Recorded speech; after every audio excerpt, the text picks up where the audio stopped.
Meaning of French cricket. French cricket. French cricket. French cricket. French cricket.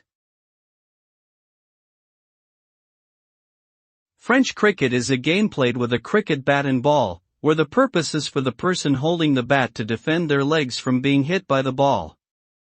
The game is typically played with a group of people and can be enjoyed by players of all ages and skill levels.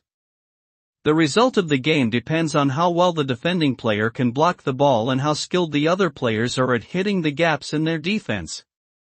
Overall, French cricket is a fun and social game that can be enjoyed by many.